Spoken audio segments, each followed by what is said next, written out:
Wow. Welcome back to the Children of the Beast podcast, episode number 22. Hello, it is me, Andrew, your favorite host of all the shows you listen to, I know, with your other favorite host, Carlos. How are you doing today, sir? Doing good. But, right out of the bag, starting with corrections. I think this is 21.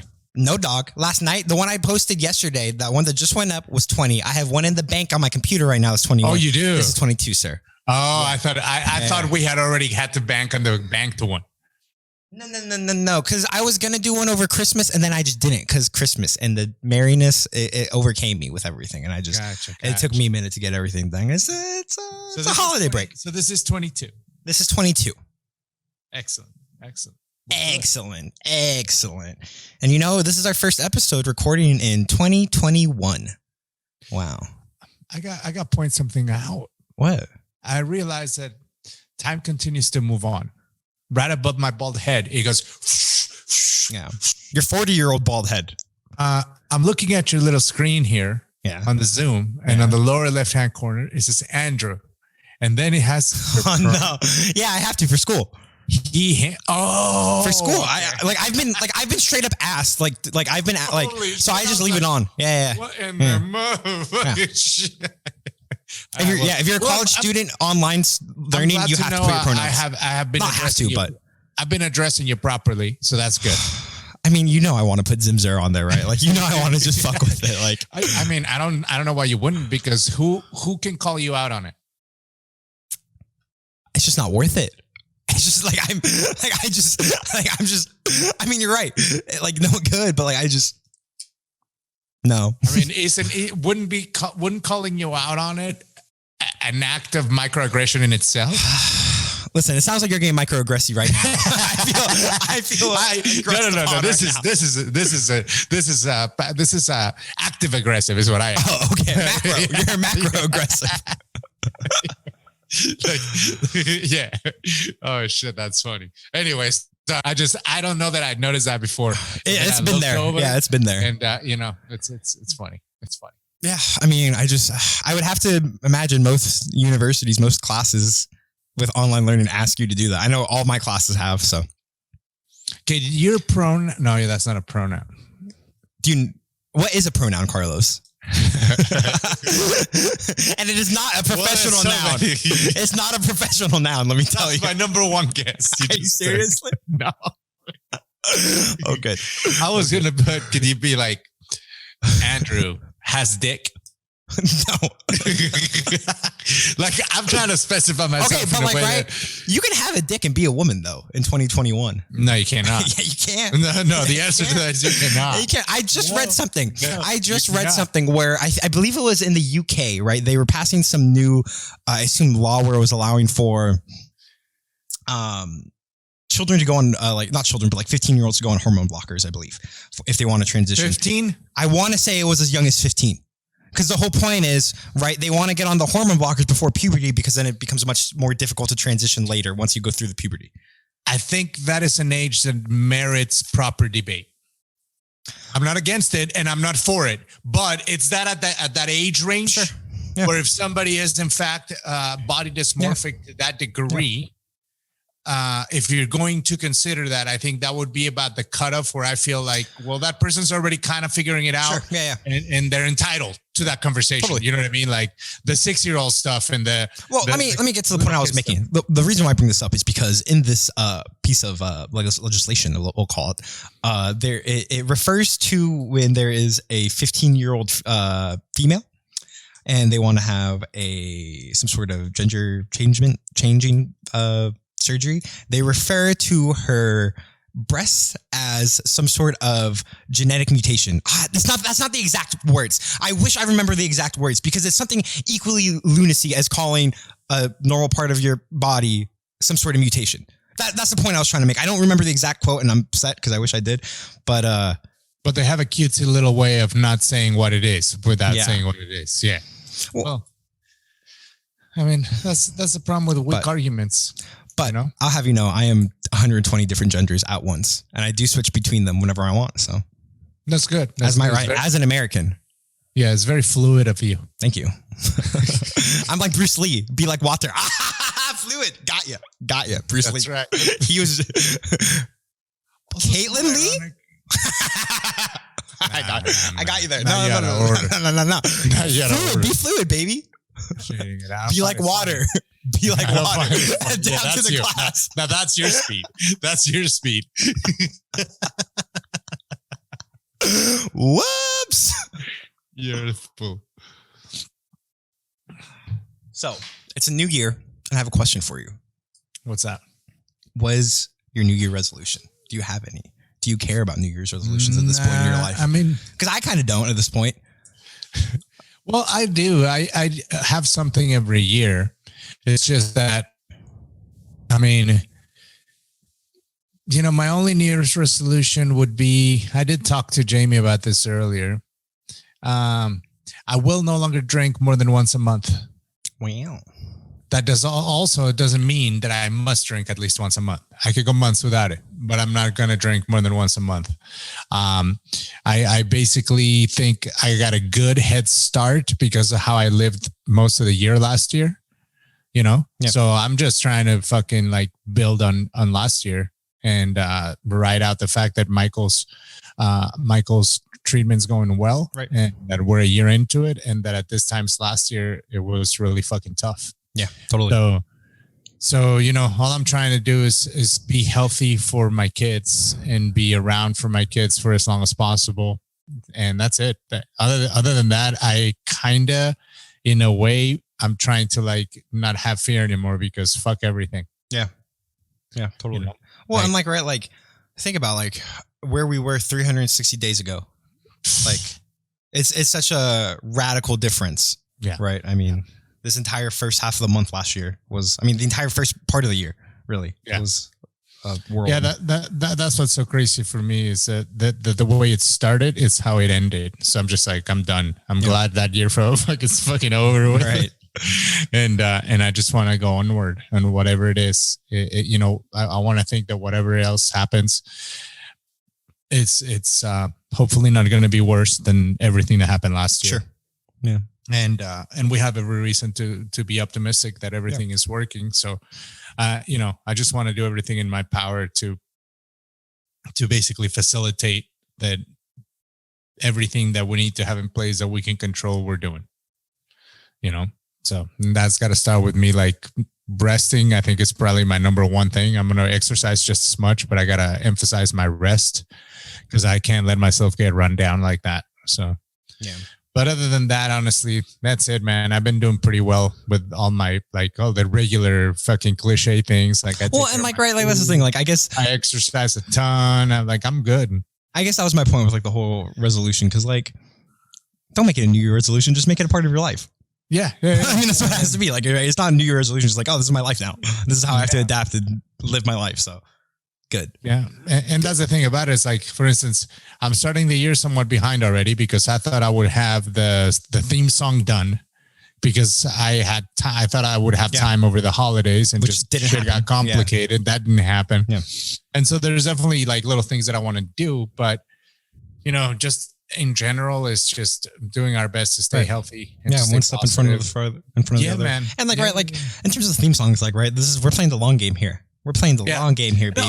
And if you think about it, like a lot of things are different that we haven't even realized because of the pandemic and everything. But we've had a lot less fucking social discord in the last month than we did in the last 3 years. I don't think people are as ramped up as they were for the entire time that Trump, like him or not, whether you're on his side or not, Trump was, he definitely put an antagonistic, like a bow on top of it. Yeah. A vibe on the entire country, and I'm not saying I agree or disagree with him. I'm just saying it was an antagonistic monster that feeds off of that energy, that shit energy, and it seems like that's kind of going away. And a lot of the people that made him guilty of many things are going to have to watch and see what happens. But I feel like it's not as charged, Sure. Yeah. What is it? You said it's on January 6th that he's officially done? January 20th. What January 6th is going to be is when the Congress certifies the election results from all the electoral votes and whatnot. So there is. Isn't there still a little tiny coup, like 4 people? I mean, there's supposed to be this big ass protest here on the 5th and then the 6th in DC to give support. And in theory, there's a mechanism where if you have, I believe, a senator and a representative, so right, a member from both houses of Congress, object to the certification of the election and you're able to pass it alongside on a vote, which in theory, right now there's like 12 Republican senators and I want to say like 15 Republican representatives that are committed right now to objecting to the certification of the election. So what that means is it'll go to a vote. I believe, and right, again, I'm not an expert here. I'm trying my best. I believe, right, if that vote passes, then that vote allows each state to have one vote to determine who is the president of the United States between Trump or Biden. So in that regard, I guess some of these Republicans think they have the numbers to vote, but from what I've seen, it seems like even though there are Republicans who are trying to stop the steal, so to speak, right? It seems like there's a lot more Republicans who are more than happy to get rid of Trump and to be gone with him. So I don't know. Is this the beginning of an internal coup within the Republican Party itself? Maybe, but I don't know. It depends what Trump does, right? If Trump fades off into obscurity after this, probably not. If he starts some sort of Trump TV or Trump media, whatever, I don't know. It could get dicey. Not dicey, but like just weird for the Republicans and splitting up. Yeah. Well, I mean, he doesn't have true loyal support is the thing. And I think everybody that's still supporting him is forgetting that. He's never been a person that has loyalty. He doesn't inspire loyalty. He doesn't offer loyalty.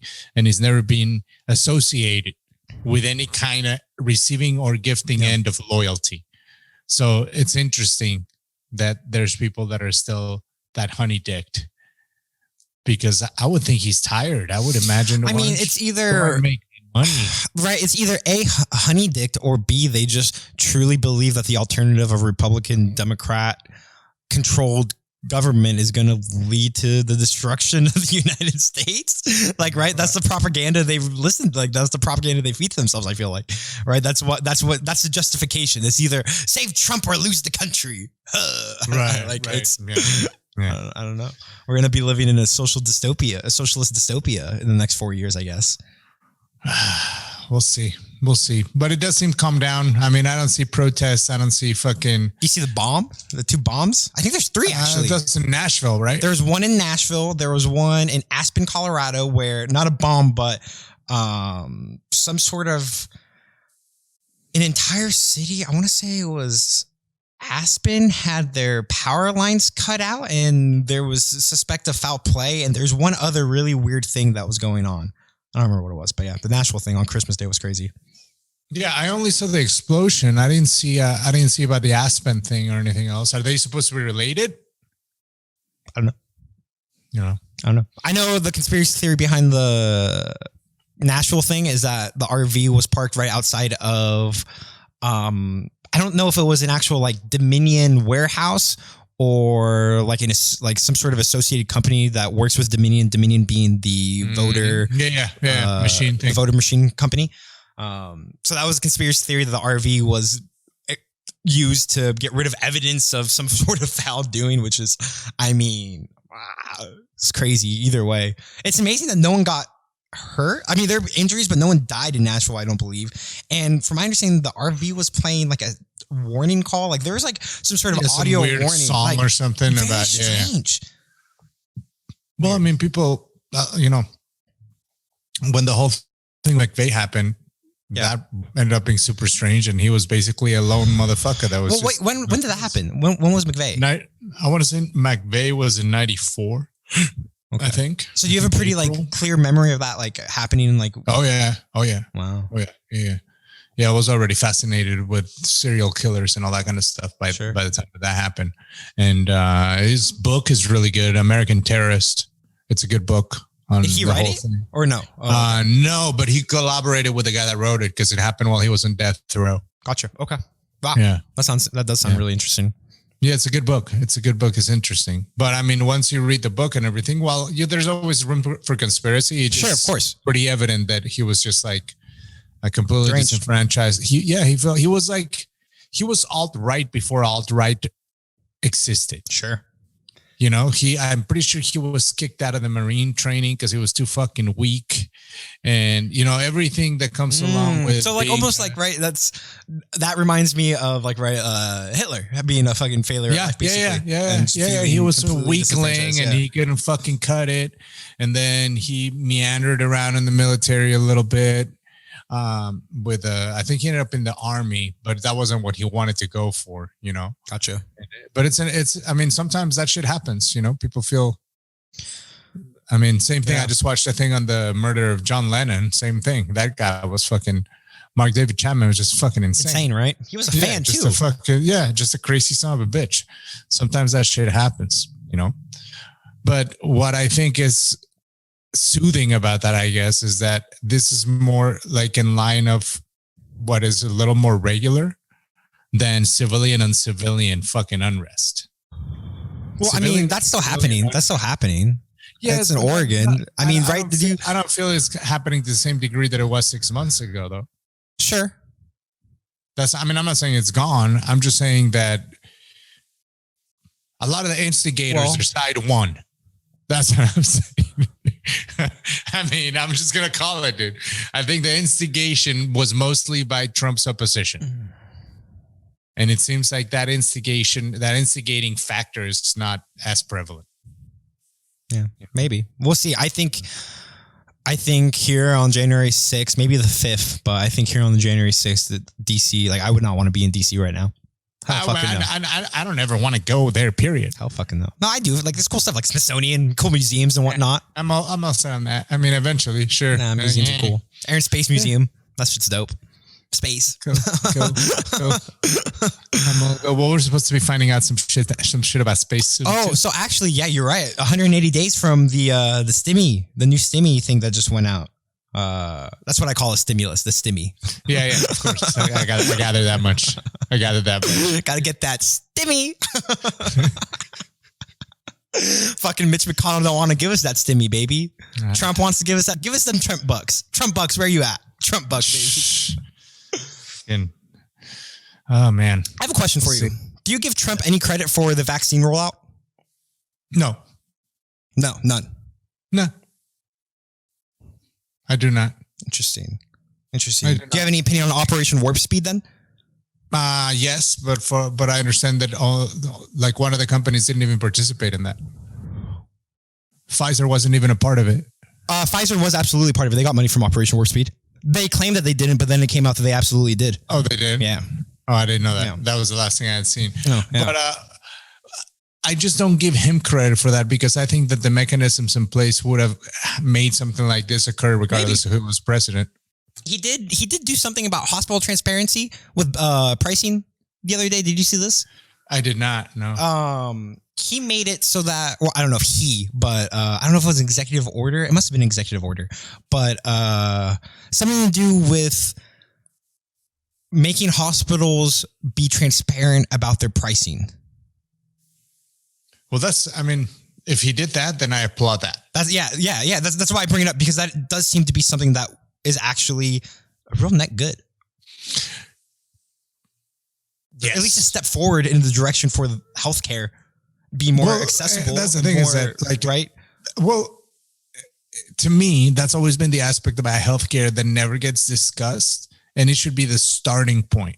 Right? Yeah. The starting point to insurance coverage of any sort to me is the cost of the replacement or the good that you might need in case you do need it. Right? Yeah. In order to that, and they mitigate, okay, well, we'll have you covered no matter when you need it for this nominal fee, and there's some kind of formulation. Okay, I'm all set with that. I'm all set with people agreeing with it or disagreeing with it. The problem is when an MRI of a wrist can cost $500 in cash, But if they bill it to insurance, that same MRI is $3,500. That discrepancy creates a vacuum of actual coverage. Totally. Because we're not fucking actually coming up with the cost of the service and maybe a range. Like the cost of this service on the low end in cash is 500. On the high end for the same one is 750. Some kind of range that makes sense. But when you go from 700% increases when they bill insurance compared to the cash price, then that tells me that what you're billing insurance is overinflated. Totally. And so that what happened was that, then it's not coverage. It's a discount program. So what happened was, sorry, I looked this up, so I just want to be correct with what I'm saying. The Trump administration, it was a price transparency rule, which is requiring hospitals to disclose what they charge for basic items and services. So it was a rule that was being fought in court by the AHA, which is the American Hospital Association, and they argued that the disclosure of the closely guarded rates negotiated with payers represented a violation of the First Amendment. And the circuit court unanimously disagreed. But basically what this is going to do, according to the Health and Human Safeties, I think, HHS. Yeah, that's right. They're going to require hospitals to report their prices in two ways. Machine readable file that contains standard charges for all charges and services at the hospital, including gross charges, discounted cash prices, payer specific negotiated charges, and de-identified minimum and maximum negotiated charges. And then also a consumer friendly display of at least 300 shoppable services that can be scheduled in advance, including plain language descriptions in a searchable format. This section must also provide gross and discounted cash prices, payer-specific charges, and de-identified minimum and maximum negotiation charges. So, it's a step in the right direction. Definitely. Yeah, it's definitely a step in the right direction, because what's lacking is accountability. People aren't accountable about the way they live their life, and they end up in a hospital. The hospital's not accountable about the actual cost of the services, right? And so if the only customers that you have come at the worst time in their life to get your services for the least amount, what was the premium on their neglect?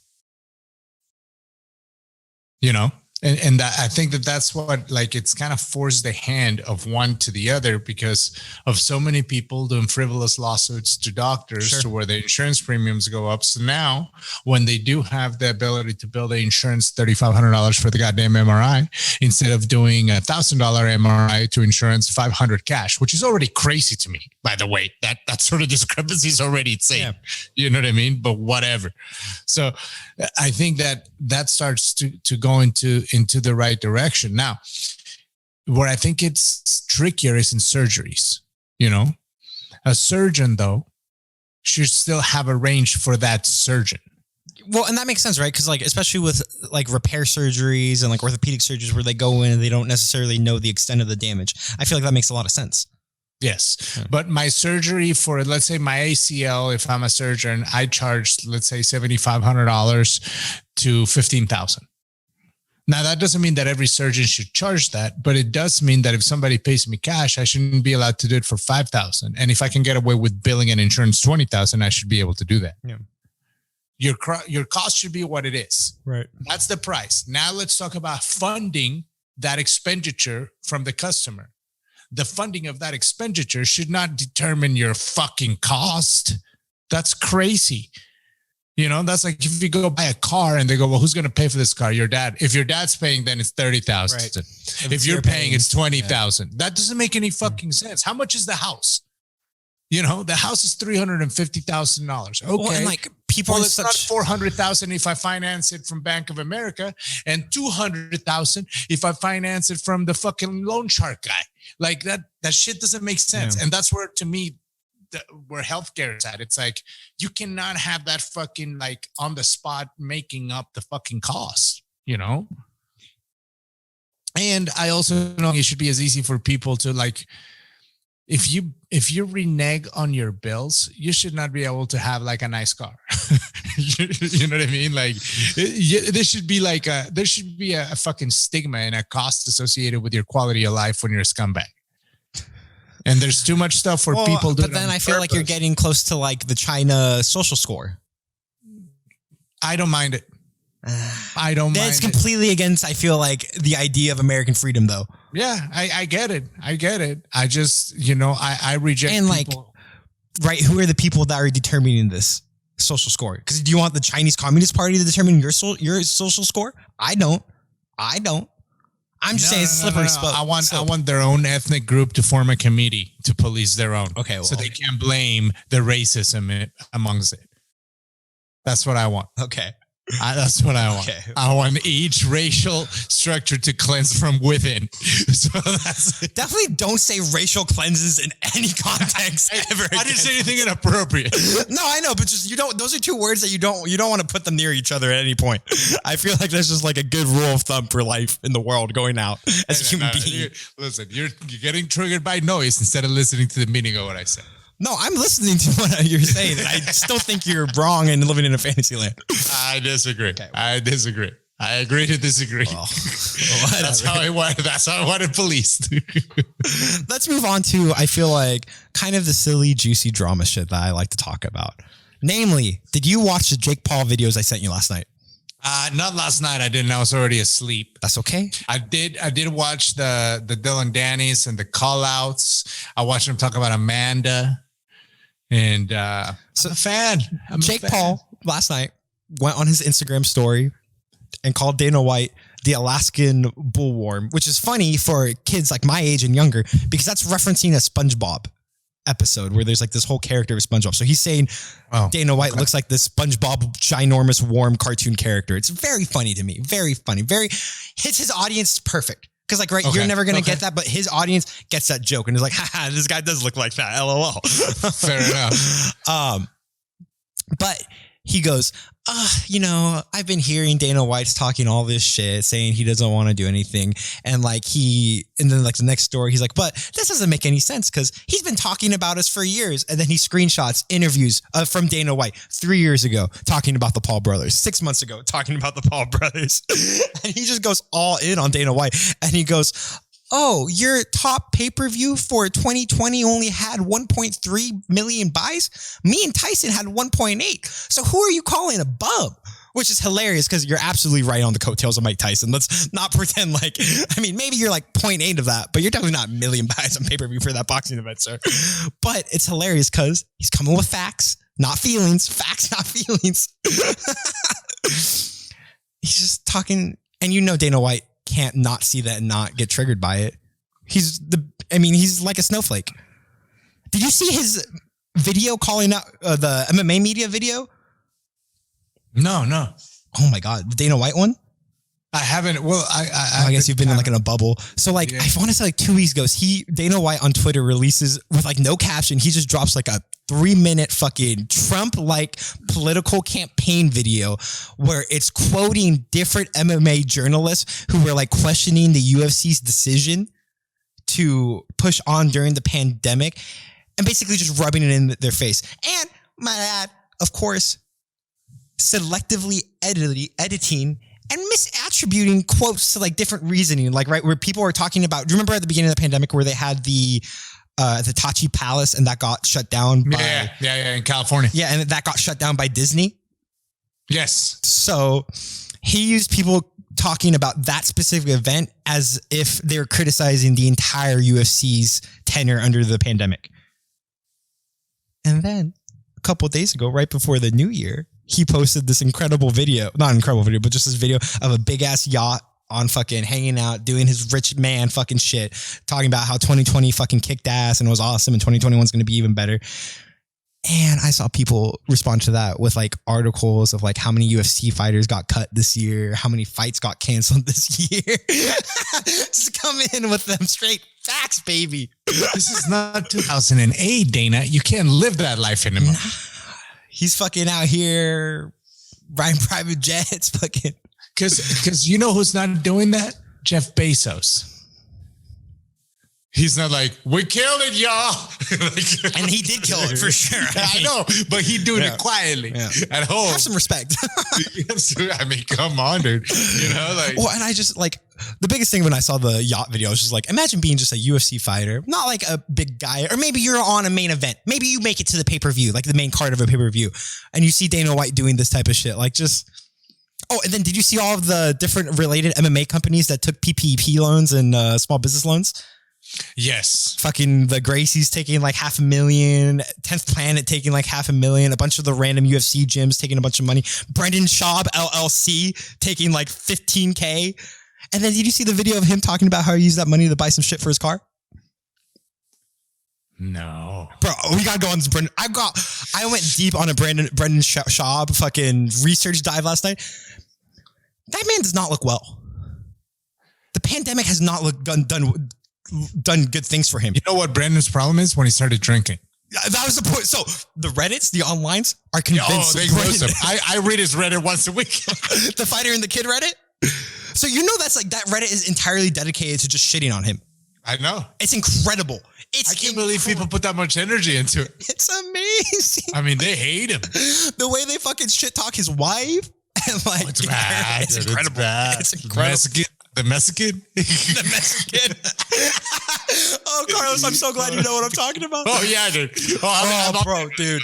Bro, he's fucking, he looks so bloated. Somewhere around time number 352 that he said he didn't read comments. So like, the fuck comments are these people talking about? And then I found the Reddit. It's like, oh. Okay, so then do you ever sort by top when you're looking at the Reddit?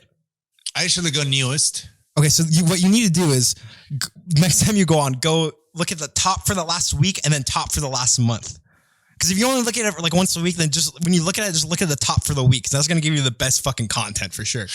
That shit is incredible, dude. And like, not even the memes that they post, but the fact that they just take clips from the podcast with no editing and they just say, look at this shit. It's pretty crazy. It's pretty crazy. Him talking about the Mexican's grandma dying and how he didn't give a fuck. Old people just die. That's what they do. Yeah, I mean, you're right, but also don't say that, dude. You know, I don't know, man. I think I gotta imagine he's losing it, dude. I just gotta see what I think is that when you have that many people talking shit, is because there's that many more people that are on board.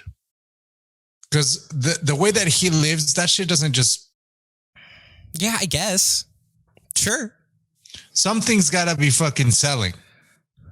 Well, apparently, because I was doing this last night. I was on my research dive, but apparently he had some New Year's shows and they had some sleuths that were like messaging people who had posted that it went. They couldn't find any pictures of the show.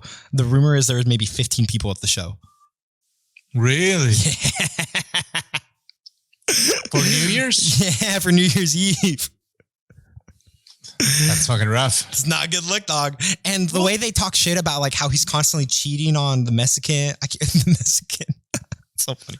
The way they speculate about how she's cheating on him and like the fuck it. It's incredible. It's so good. It's a lot. It's good in a morbid way. Yes. Yes. I just don't understand that many people putting that much energy into it. I think it just makes them laugh. Right? The enjoyment, but the enjoyment you get from listening and watching the show normally, they get from shitting on him and making fun of him. Yeah, but think about that though. People are haters, dude. What do you mean? If those people were putting any time into anything, video games included, they'd be better at that video game. Yeah, but they're putting time in that editing and the meme making. And I know. Editing. That's what I'm saying. They are making skills. They are doing skills. That's a skill, baby. Yeah, but yeah, I guess. They're just using it for good. From that standpoint of view. But it is interesting. I know when I found it when the Dalia shit happened. Well, and they had been on top of it too for a couple months. That's just pointing out how fucking creepy that dude was. Yeah. So when Dalia happened and then when Callan happened, that's when I ended up on those fucking subreddits. My favorite comparison that subreddit has made that I've seen was them calling Schaub out for crying for losing Dalia as a friend and then saying that old people die. Fuck my wife's mother or grandma. But see, I don't know, like, because I listened to the show, a lot of that shit doesn't land on me.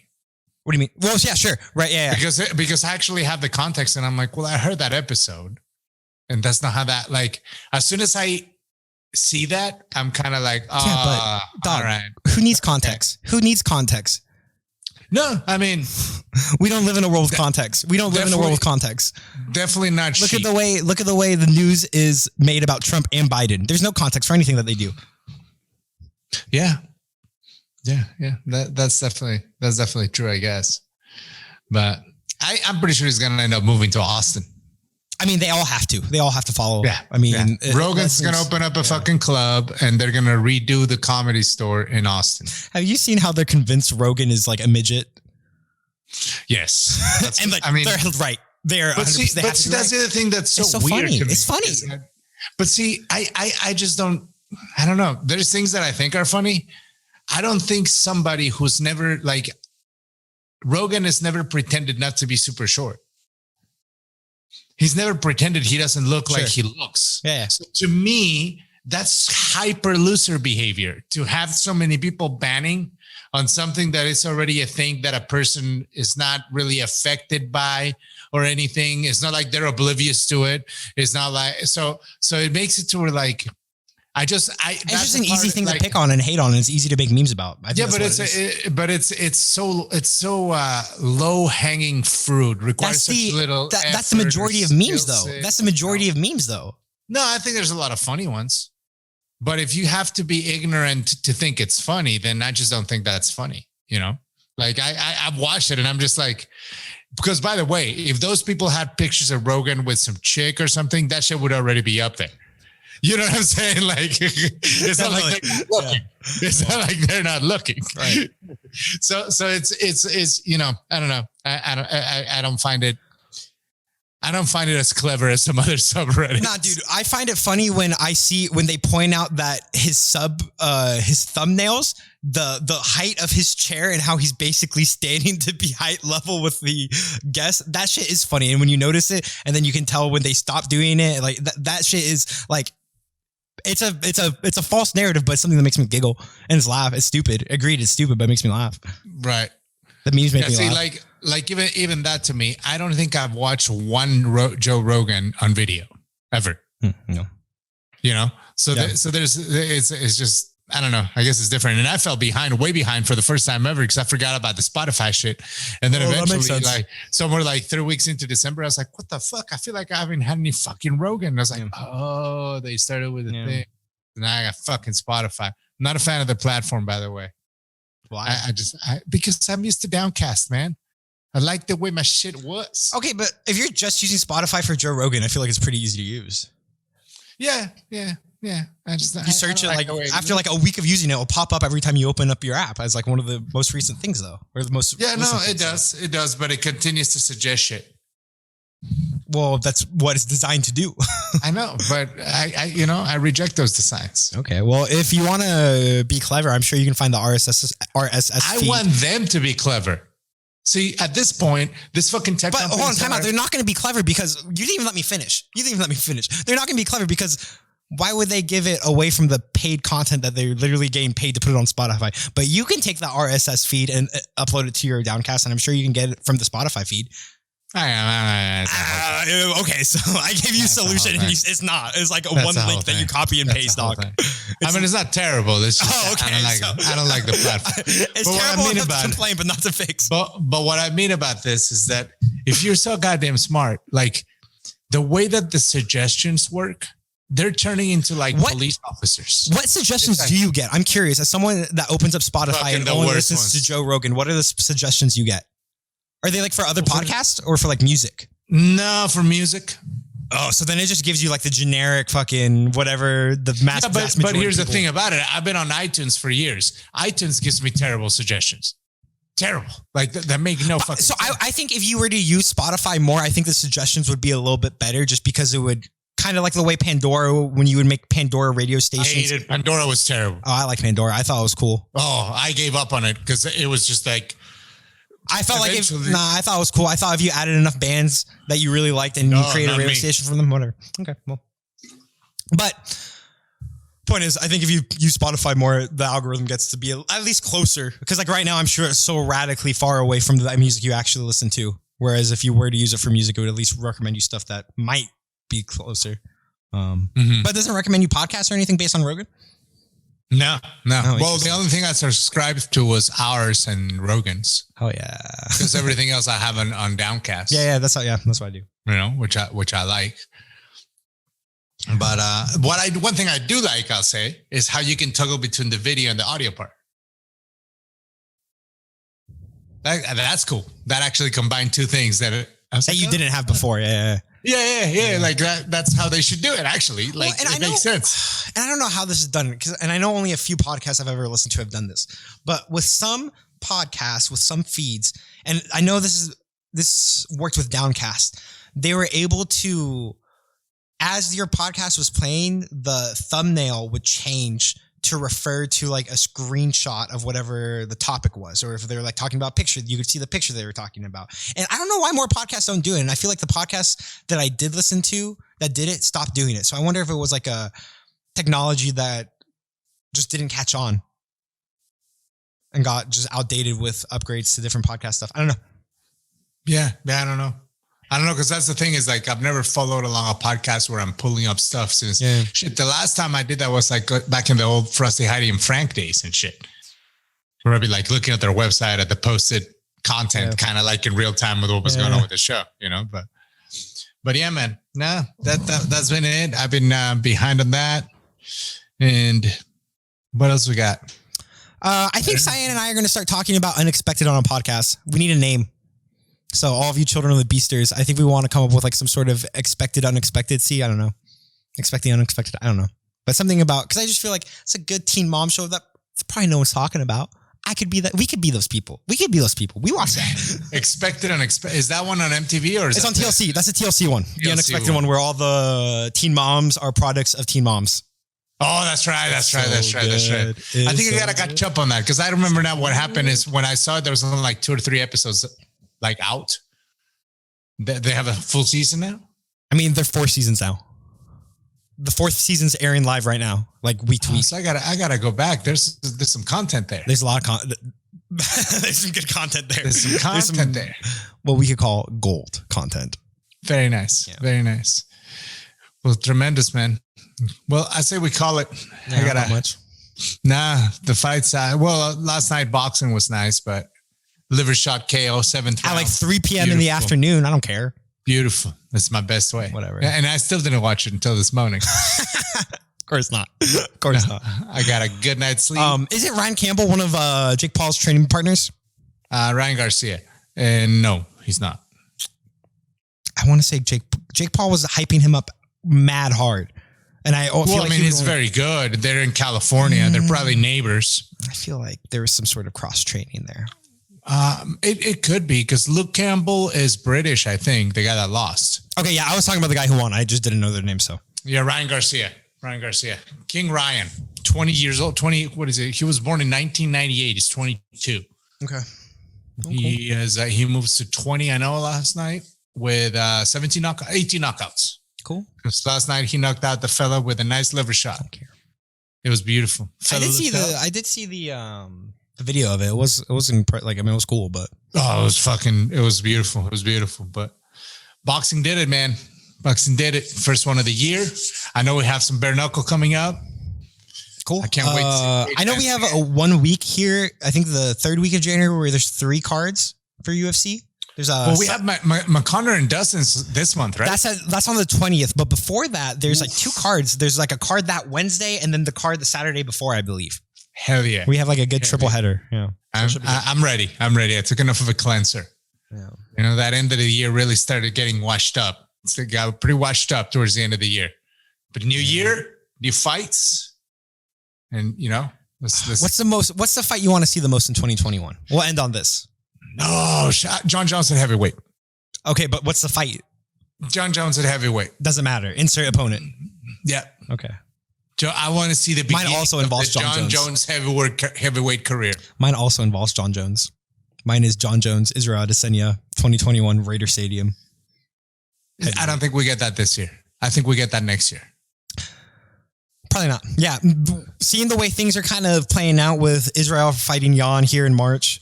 Exactly. Right. It's probably going to be a little bit too soon between March and June. And fucking Stipe's got to figure it out. Somewhere in the summer, you get John Jones to fight somebody at heavyweight. Well, and that's what I mean. Stipe's got to figure it out. Exactly. We got to figure it out here with Stipe with either, I mean, Francis is in the wings. Francis deserves a shot unquestionably. But so this, I mean, like Francis John, Stipe John. Give it. Yeah, no, and I think we're further from Izzy and John. You know, Izzy's got to see how he does at 205. John ain't coming back down. He's definitely not. But like, right, if Izzy spectacularly knocks out Jan, I see it. I just don't see him going up to heavyweight. He's already fought at heavyweight. Yeah, but in kickboxing, still done it multiple times though. That's not 265-pound motherfuckers. So fine. I'm just saying he's done it though. I think that Izzy's size taps out at 205, and I don't think John comes back down. He's like 6'4", bro. His frame's big. Yeah, but he's a skinny kid. He's not young enough to put on the type of bulk that you would imagine. You know? So where Johnny's doing it he's at the perfect age to be doing what he's doing, by the way. Like if you look at his age. So why was John Jones able to, like, I'm confused here. Like why wouldn't Izzy be able to put on the weight? I feel that John Jones was already, his body build up was a lot more wrestling based from a lot younger age. And I think that he was keeping himself pretty lean. You see John Jones as he's getting bigger, he looks appropriate. You know, where Izzy's fighting, we're talking about 2 weight divisions. For John's just 1. For Izzy, but Izzy's taller than John, isn't he? As tall as John. But when I look at his shoulders, when I look at the size of his legs, when I look at the size of his torso and everything, I don't think his body style will be the same if you're adding 25, 30 pounds. As far as performing in the competition, I don't know that fluidity stays there like that. Sure. Yeah, that's a good point. That's why I think the way John Jones is doing it makes perfect sense. It would be incredible. And John Jones is undeniable. He cleaned out that division. There's nothing else you can ask him. Sure. Yeah. You know, Izzy could still do that at 205. After doing that, yeah. Because I mean, right? Would you say that Izzy's cleared out the middleweight? In my opinion, he has. I mean, I don't have any fights right now that I want to see him at 85 for. Right. I mean, like the number 1 contender is Bobby Knuckles too. We've seen that fight. Twice now, I like the Jan Blachowicz fight. I think that's great. I do too. I think it's going to be great. And I think if he wins, there's more work that he can do at 205 for at least 2 or 3 years. Well, and not only that, like, right, it provides Jan a spotlight. Yeah. And I have to see how easy it looks at 205.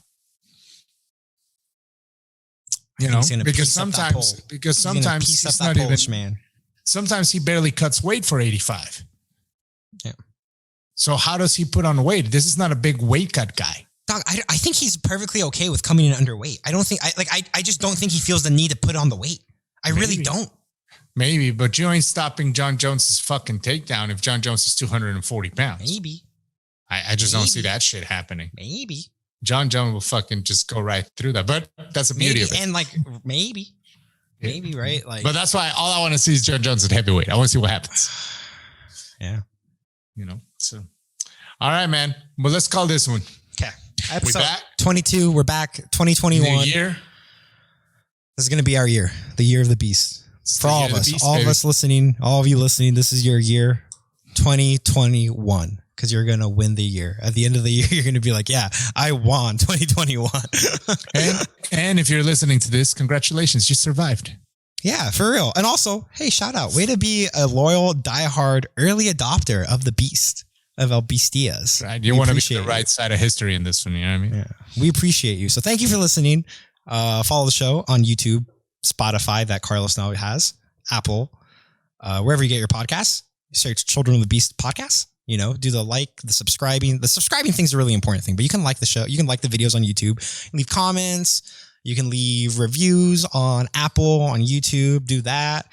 Talk to us on Twitter, on Instagram. I'm at Andrew_the Hut with 2 T's. Carlos is at 1980 Wolfchild. And that's it. Oh, wait, Wolfchild 1980.